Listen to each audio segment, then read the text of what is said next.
nayoka te o nayoka te o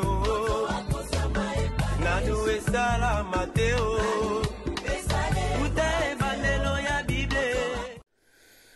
Très chers frères et sœurs, nous vous saluons dans le nom merveilleux de notre Seigneur Jésus-Christ.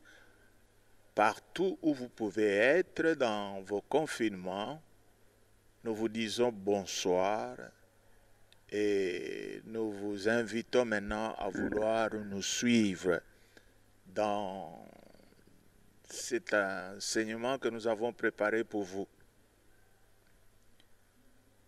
Nous sommes en train de nous préparer pour la fête de la Pentecôte. Et comme nous sommes en train de nous préparer à la fête de la Pentecôte, nous devons vous dire que c'est la Pentecôte qui a donné naissance à l'Église. Nous voulons que tout le peuple de Dieu comprenne ces messages avec beaucoup d'attention. Le message, nous l'avons intitulé « Tout doit commencer par les débuts ». Tout doit commencer par les débuts. Mes frères et sœurs, ce moment de confinement m'a donné le temps de réfléchir sur la manière dont nous avons dirigé l'Église. Et je me suis dit vraiment qu'après le confinement, nous avons beaucoup de choses que nous devons changer. Beaucoup de choses que nous devons apprendre aux enfants de Dieu. Beaucoup de choses que nous devons récupérer pour faire en sorte que l'Église soit réellement une Église. Vous savez, mes frères, que l'Église est subdivisée en beaucoup de départements. Nous avons le chant, nous avons les musiciens, nous avons le protocole, nous avons beaucoup de sortes de compartiments. Alors pendant que j'étais en train de réfléchir, pendant cette période de confinement, je me suis dit que nous devons enseigner le peuple de Dieu sur certains principes de base. Si nous voulons réellement que lorsque Jésus-Christ va revenir, qu'il puisse enlever un grand nombre de gens dans l'Église. C'est pourquoi je me suis dit que nous devons garder toutes les subdivisions de l'Église et les enseigner groupe par groupe. Les enseigner sur quoi? Sur les messages du commencement. C'est-à-dire, nous ne pouvons pas comprendre les choses de Dieu si les messages du commencement, nous ne l'avons pas. Et aujourd'hui, nous nous posons la question de savoir si réellement tout le peuple de Dieu connaît les messages du commencement. Ou encore, les autres n'ont pas commencé par le commencement. Ils ont commencé par un autre message et aujourd'hui, ils sont en train d'évoluer sans ce message de commencement. C'est pourquoi j'ai trouvé qu'il était d'abord très important que le peuple de Dieu commence par là. C'est ainsi que moi, personnellement, je m'étais décidé que tous les groupes doivent avoir un enseignement fixe, un enseignement de base qui doit les amener à bien comprendre les choses de Dieu. Et comment est-ce que je voulais présenter ce message du commencement? Vous savez, nous ne pouvons pas dire que nous sommes des enfants de Dieu si le but de ce message, nous ne le connaissons pas. Ça sera quelque chose de très bizarre. Il y a beaucoup de gens qui sont à l'église puisqu'ils sont venus puisqu'on leur a prêché un message. Et nous nous posons la question de savoir si ça, c'est le message du commencement. Je vais vous dire, mes frères et sœurs, que pour devenir un enfant de Dieu, nous devons commencer par quelque chose. Pour devenir un enfant de Dieu, la première des choses, il faudrait que la personne à qui on prêche puisse avoir une idée que cette personne-là est pécheresse. C'est-à-dire, en dehors de ça, on ne peut pas évoluer. Lorsque nous sommes en train de prêcher aux gens, le point numéro 1 que nous devons leur montrer, c'est qu'ils sont des pécheurs. Et dans cet état-là, ils sont privés de la gloire de Dieu. S'ils ne connaissent pas ça, c'est-à-dire, nous pouvons marteler d'autres messages au-dessus de ça, et cela ne va rien produire. Vous verrez les gens vouloir les choses de Dieu, mais ça ne leur fera absolument rien. C'est ce que nous lisons dans Romains chapitre 3, au verset 23. Car tous ont péché et sont privés de la gloire de Dieu. Moi, c'est ce message qui m'a amené à Christ. La personne qui m'a prêché m'a montré que dans l'état où je me trouvais, cet état de pécheur a fait que je sois privé de la gloire de Dieu et que je sois quelqu'un qui était perdu. En étant quelqu'un qui est perdu, c'est à ce moment-là que je devais avoir besoin de quelque chose pour me sauver.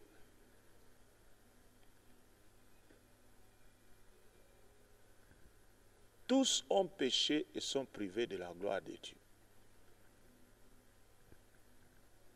Et que cela nous amène à quoi? Si nous sommes pécheurs, nous devons savoir que le péché a un salaire. Lorsque nous lisons dans Romains 6, le verset 23, on nous dit ceci: car le salaire du péché, c'est la mort. Mais le don gratuit de Dieu, c'est la vie éternelle en Jésus-Christ, notre Seigneur. C'est-à-dire la première chose, savoir que nous sommes tous pécheurs, nous des hommes qui vivons sur cette terre, nous sommes tous pécheurs, et pour cela nous sommes privés de la gloire de Dieu.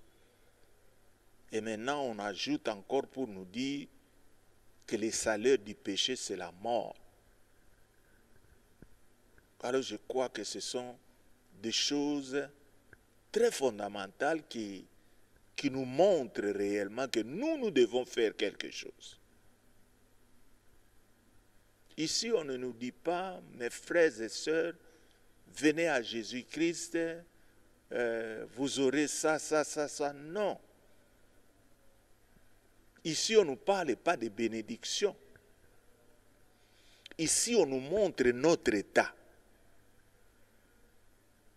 C'est lorsque nous connaissons notre état et que nous connaissons la conséquence de cet état-là, c'est ce qui va nous pousser à vouloir prendre certaines choses au sérieux. Alléluia. Je suis privé de la gloire de Dieu puisque je suis un pécheur. Et le péché qui est en moi va m'amener à la mort. C'est quelque chose qui doit me faire peur, qui doit me pousser à vouloir me poser des questions. Qu'est-ce que je peux faire alors? Romains 5, verset 8 nous dit ce que nous devons faire. Mais Dieu prouve son amour envers nous en ce que lorsque nous étions encore des pécheurs, Christ est mort pour nous. C'est-à-dire malgré cela, malgré cet état,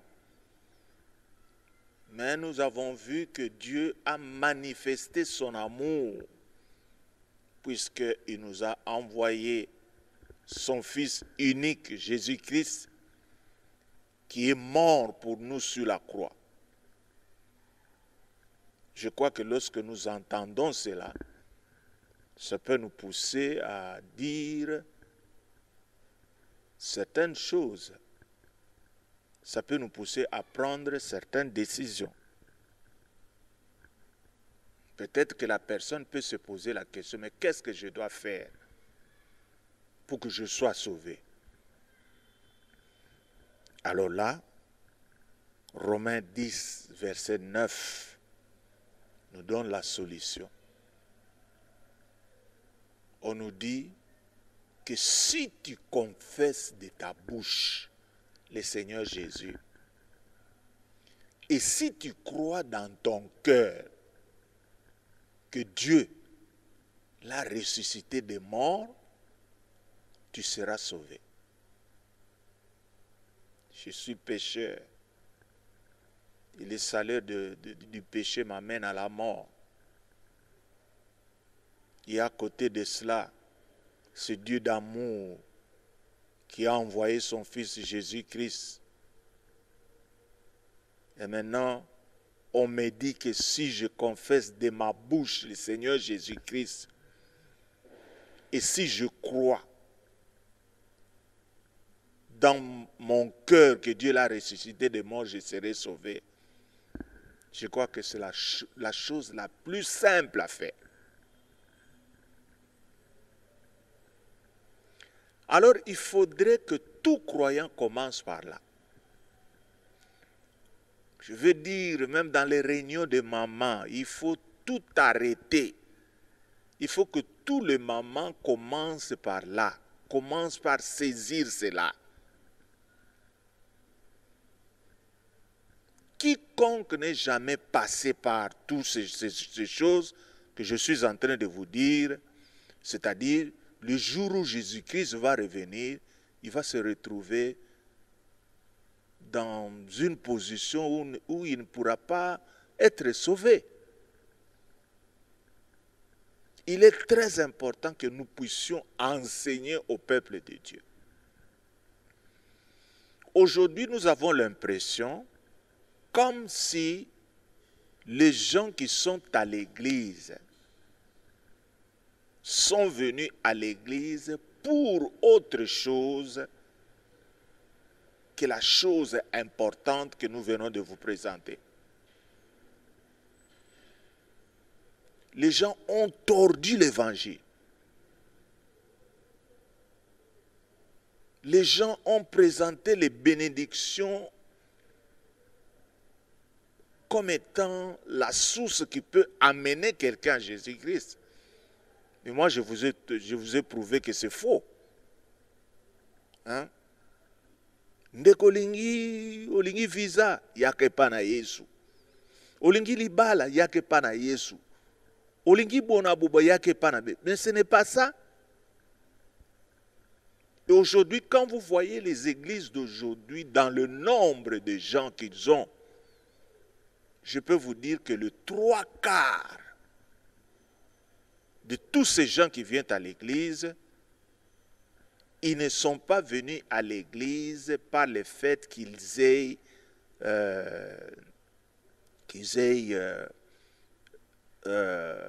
remarqué qu'ils étaient des pécheurs, non. Ils sont à l'église puisqu'on leur a dit que si vous commencez à prêcher, à prier, voilà ce qui va vous arriver, voilà ce qui va vous arriver. C'est pourquoi vous voyez que nos églises sont trop instables. Les gens se déplacent d'une église à une autre. Pourquoi? C'est puisque toutes ces choses ne leur ont pas été enseignées. Quand je dis que tout doit commencer par le début, nous devons avoir le courage de dire aux enfants de Dieu que s'il faut recommencer, nous devons recommencer. Nous devons prendre toutes les chorales, le mettre assis et commencer à leur montrer cela. Si la personne ne voit pas qu'elle est pécheresse, ça ne sert à rien. C'est-à-dire tout ce qu'elle fera dans l'église, ce sont des choses nulles et sans effet qui feront de cette personne, ne connaissant pas Jésus-Christ, se conduisant de la manière dont elle veut, alors c'est vraiment malheureux. Alors lorsque la personne aura saisi, si la personne est passée par tout ce que je viens de vous dire, s'il termine cela par la confession qu'il fait de sa bouche, il confesse Jésus-Christ comme son Seigneur et son Sauveur, il le confesse dans son cœur que Dieu l'a ressuscité des morts, et en ce moment-là, cette personne peut d'elle-même dire qu'elle est sauvée. Et si aujourd'hui je vous dis que dans la plupart de nos églises, les gens ne sont pas sauvés, qu'est-ce que vous allez me dire? Vous allez me dire que je suis en train de quoi? D'exagérer, ou je suis en train de vous dire des choses qui sont vraies. Nous devons faire quoi? Enseigner. C'est-à-dire enseigner et donner des prédications, ce sont deux choses carrément différentes. Enseigner, c'est-à-dire il y a une matière que nous avons, que nous devons communiquer aux gens afin que les gens comprennent cette matière de la manière dont nous le communiquons. Et si nous ne le faisons pas, ça sera vraiment malheureux. Ça, c'était la première étape. Faire voir à la personne qu'elle est pécheresse, lui montrer que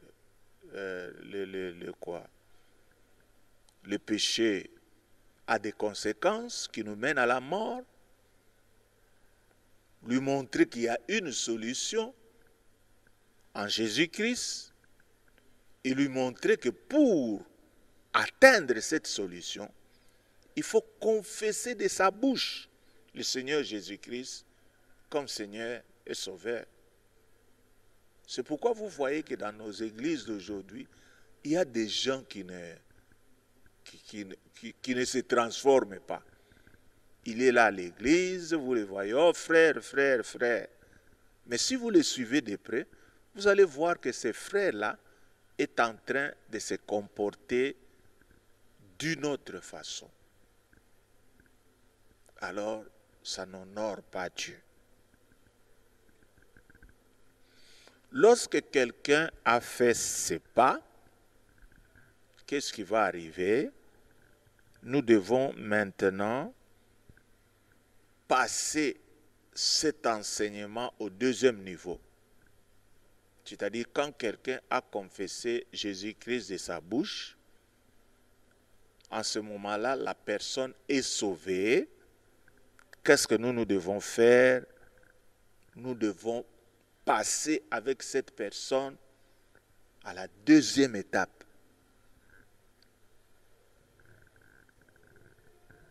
Nous allons lire dans Actes chapitre 8, le verset 14 à 17. Suivez cet enseignement. Les apôtres qui étaient à Jérusalem, ayant appris que la Samarie avait reçu la parole de Dieu, vous suivez ça? C'est-à-dire qu'ils avaient reçu Jésus-Christ comme Seigneur et Sauveur.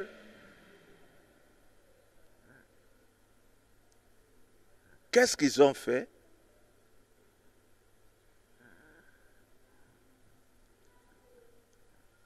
Ils ont envoyé Pierre et Jean. Donc, qu'est-ce que nous devons dire? Que la chose n'avait que commencé. Lorsqu'ils ont vu que ces gens-là ont reçu le Seigneur Jésus-Christ, comme je viens de vous montrer, mais ils ne se sont pas limités là. Hein? Ils leur ont envoyé Pierre et Jean. Pour faire quoi? Nous allons lire. Ceci arrivait chez les Samaritains. Prière pour eux afin qu'ils reçussent le Saint-Esprit. Car il n'était pas encore descendu sur aucun d'eux. Ils avaient seulement été baptisés au nom du Seigneur Jésus-Christ. Alors Pierre et Jean leur imposaient les mains et ils reçurent le Saint-Esprit. C'est-à-dire l'expérience qui vient immédiatement après la réception de Jésus-Christ comme Seigneur et Sauveur, c'est le baptême du Saint-Esprit.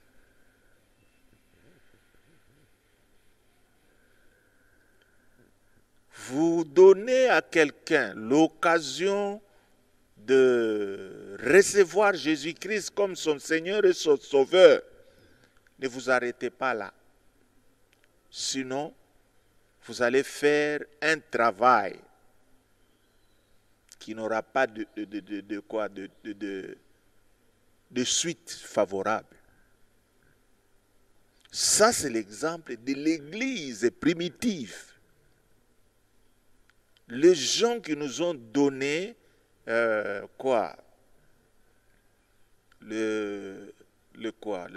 manière de conduire l'Église.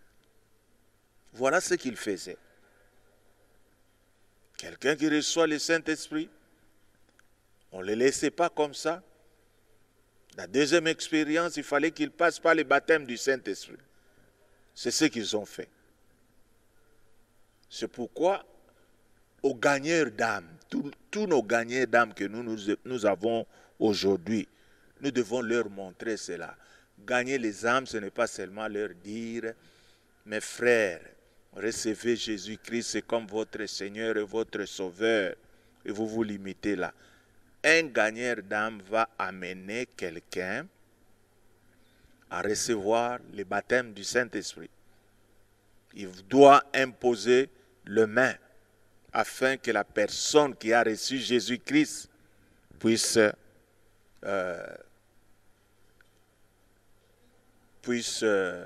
recevoir le Saint-Esprit.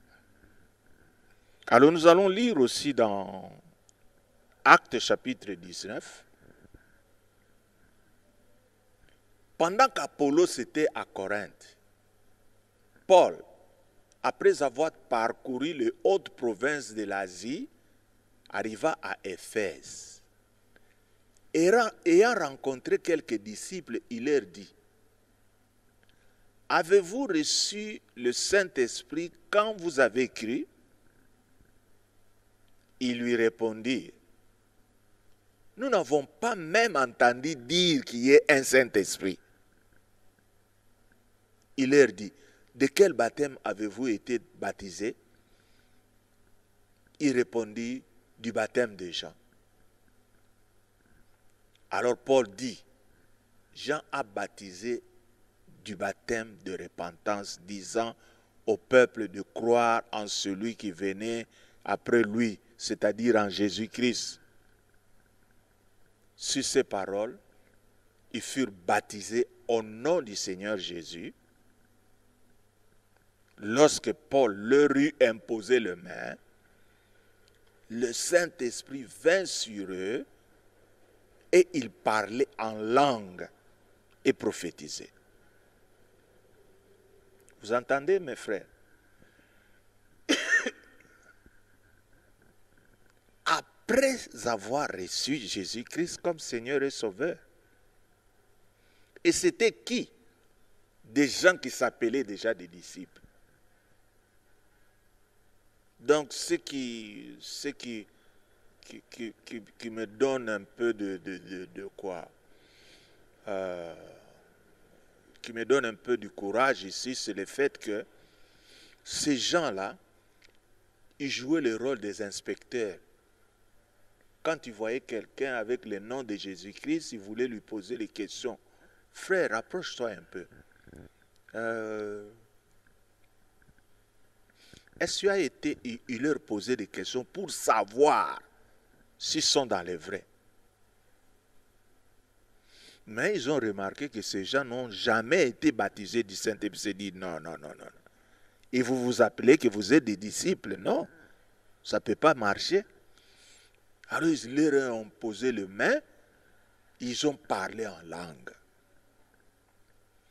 Mes frères et sœurs, c'est ça les débuts que nous devons commencer. Nous devons d'abord, dans tous ces groupuscules qui se retrouvent dans nos églises, commencer par leur donner ces enseignements de base. Et lorsqu'ils auront ces enseignements de base, en ce moment-là, vous verrez que nous avons posé des bases qu'il faut pour amener l'Église à l'endroit qu'il faut.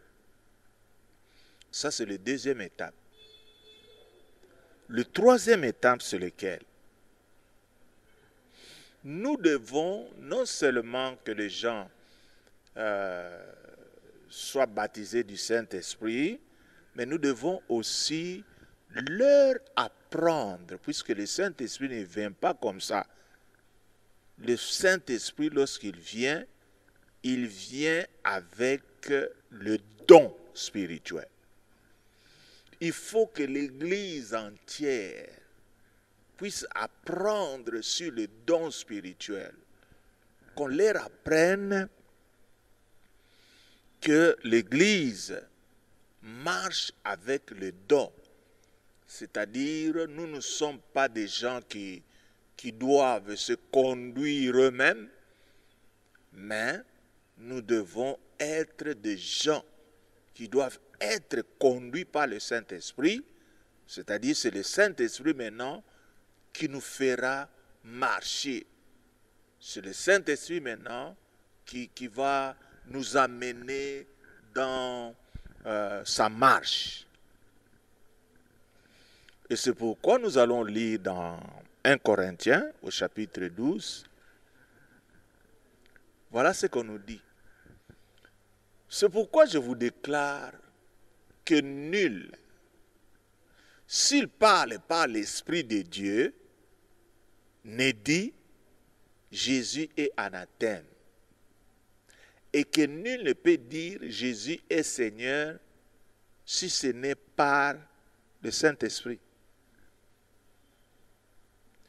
Il y a diversité de dons, mais le même esprit.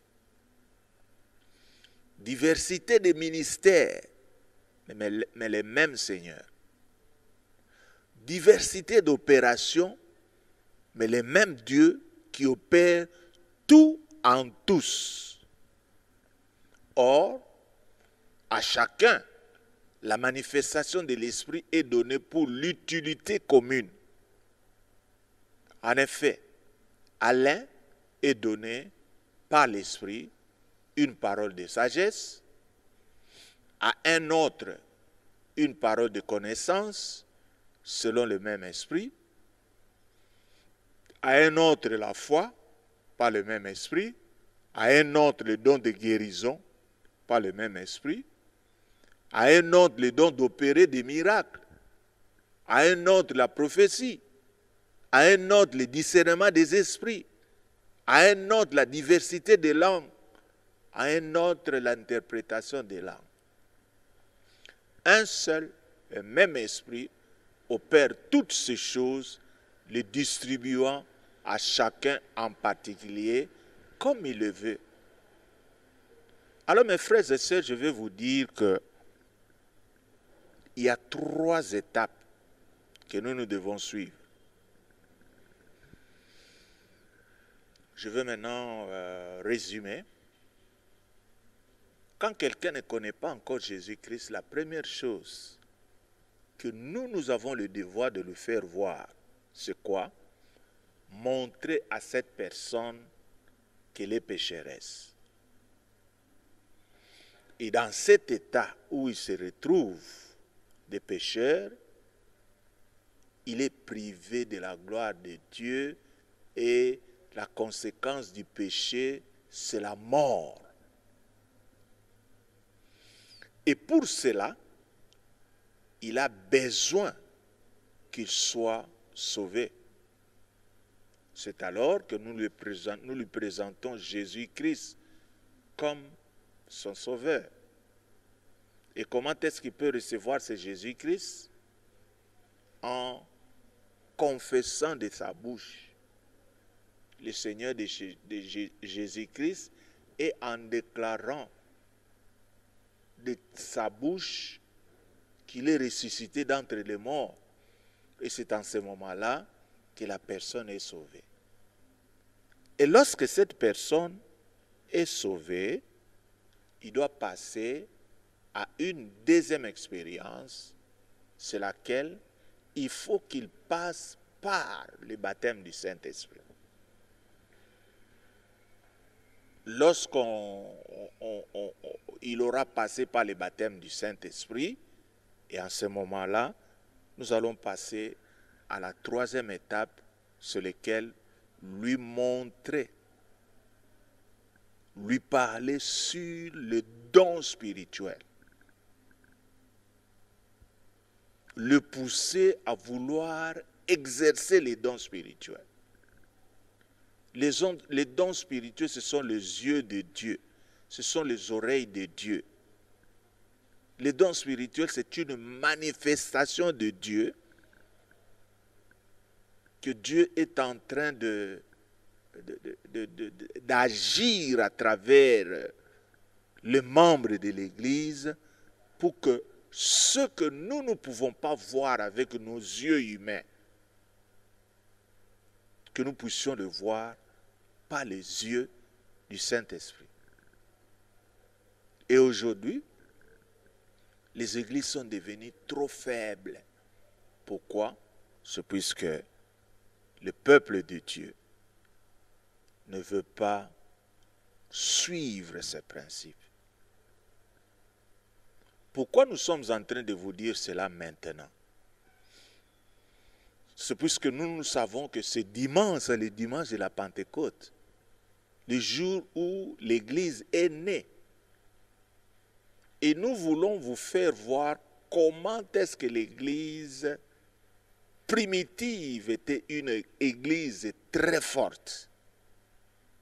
C'est puisque c'était une Église dans laquelle le peuple de Dieu était enseigné sur toutes ces choses. Et lorsque vous entrez dans ces églises-là, vous allez voir que le puissant des ténèbres ne pouvait rien faire. Celui qui voulait prendre cette église comme une aventure, eh bien, se retrouvait dans des problèmes. Celui qui ne voulait pas fuir la fornication, lorsqu'il se retrouvait dans cette église, on le pointait du doigt. Par la parole de sagesse, par la parole de prophétie. Et cela faisait que les gens s'en allaient. Mais aujourd'hui, il y a même des pasteurs qui se disent qu'ils sont de passer des églises pentecôtistes qui ne parlent pas en langue. Des églises pentecôtistes dans lesquelles il n'y a pas de manifestation du don du Saint-Esprit. Alors mes frères, vous les membres de l'église pentecôtiste de la Victoire qui me suivez, même vous qui êtes en Europe, ayez le courage de reprendre les choses à zéro. Si les gens ne connaissent encore rien sur ça, nous devons recommencer avec eux. Nous devons faire naître des églises puissantes, des églises qui feront fuir beaucoup de gens. Je crois que le confinement nous a donné une occasion pour que nous puissions préparer ces églises à devenir puissantes. Nous voulons que chaque membre de l'église puisse manifester des dons du Saint-Esprit. Et à ce moment-là, nos églises seront très fortes et vous verrez que coronavirus, c'était quelque chose de merveilleux puisque ça a permis aux églises de bien opérer et de bien faire de grandes choses. Voilà le message de ce soir. Nous allons encore nous retrouver vendredi. Nous allons encore partager et cela va nous introduire dans le vrai Pentecôte. Dans la vraie Pentecôte. Et en ce moment-là, vous verrez que nos églises vont changer. C'est à cela que j'ai voulu amener l'église. Il ne faut pas laisser l'église mourir comme ça. Nous devons nous réveiller. Que le Seigneur vous bénisse. Merci.